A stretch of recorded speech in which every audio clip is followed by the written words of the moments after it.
Hey guys, welcome to lesson 2. We're going to talk about exponential growth and decay.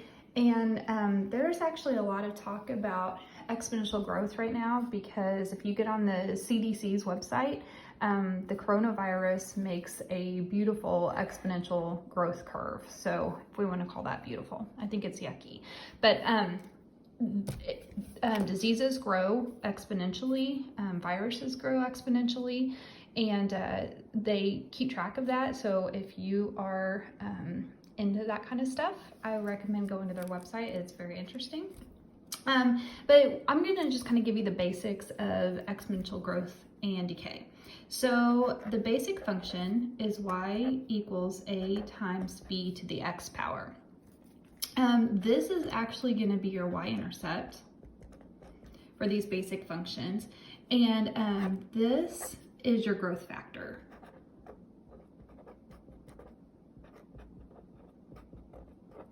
It's also called your base. Exponential growth is like a basic exponential growth function looks like that.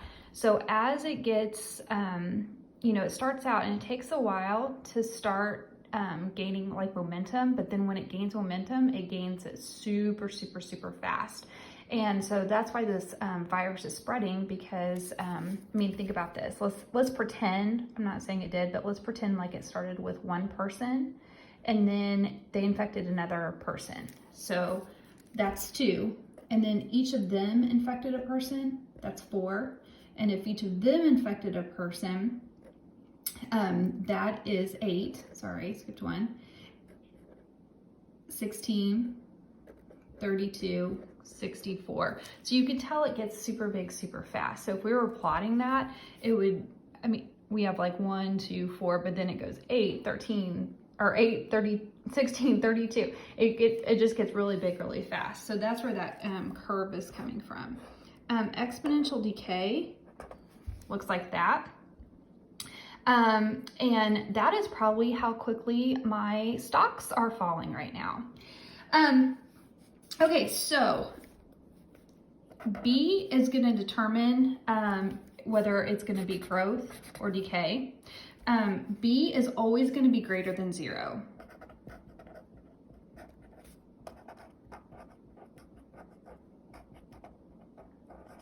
So you only have 2 choices really. One is when B is greater than 1, and that is growth. And then when B is between 0 and 1, that's decay. If it is 1, that just means that it's not getting bigger or getting smaller. It's just staying the same. The next thing that I want to talk about is if it has a K out there. So remember like when we were transforming functions, we're going to talk about that later on in this lesson, but K is also your horizontal asymptote. So remember with those rational functions, we had a horizontal asymptote. And that's going to come into play. We're not going to have a vertical asymptote here, just a horizontal asymptote. Let's talk about the domain. You're going to like the domain. It's always negative infinity to infinity. And then your range is, it depends on what it is. So for both of these functions up here, it's going to be parentheses, your asymptote to infinity. Now, if for some reason this A is a negative, it would be the other way. So I'm going to put when, can you see that? Sorry. A is negative, it's going to be negative infinity to asymptote. So domain and range, if you can remember those 2 things, those are pretty easy.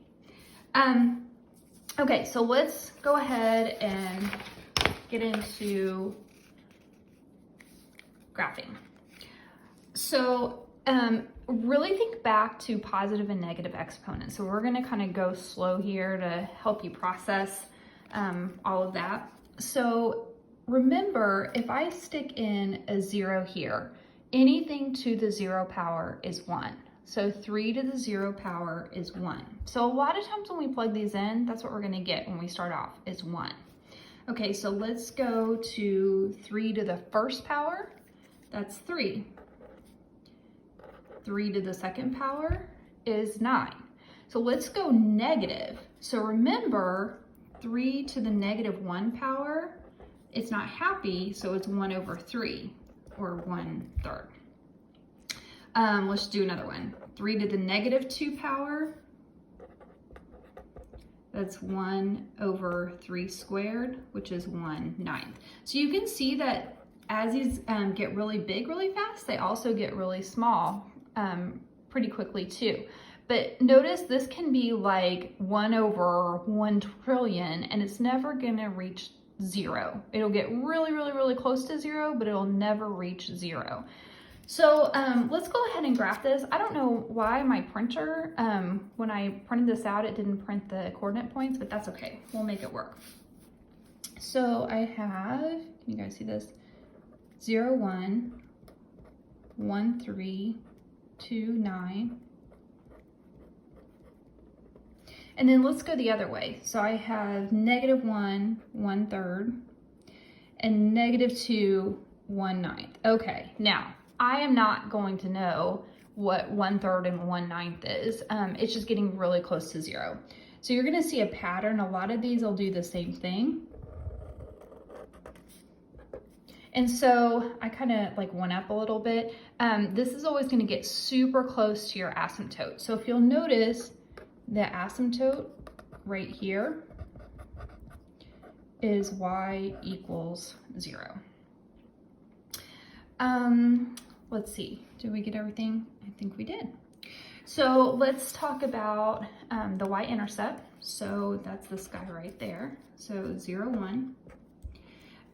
The base, so remember I talked about that base right there, is 3. Your domain is always going to be the same, so we don't have to worry about that. And notice that nothing is going on down here until 0. So it's going to be 0 to positive infinity. Oh, I know what I was going to say. So again, look at this. This is bigger than 1. That's your B. So we have growth, and look, it went up. And so the graph kind of matched that. So always kind of go back and forth with that. Make sure that your graph is matching what you're seeing up here. Okay, so this one, we have, remember our A, that's gonna be our Y-intercept, and I'll show you why. Why our Y-intercept? Okay, so if I plug in 0, so remember anything to the 0 power is 1, so 2 times 1 is 2. So let's do that again. Sorry, I marked on that. Let's try 1. So 4 to the first power is 4. 4 times 2 is 8.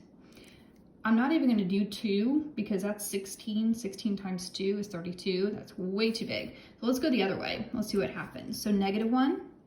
So this is going to be, remember, 4 to the negative 1 power is 1/4. And then we're going to multiply by 2. So that's going to be 1/2. So 4 to the negative 2 power, that's 1/16, and 1/16 times 2 is 1/8. Okay, so we have our points here. Let's go ahead and fill in our Y-intercept and our base, our domain, and then our range. Sometimes I like to just wait because some of these get really yucky, and I just want to see what that range is going to be. So let's plot this.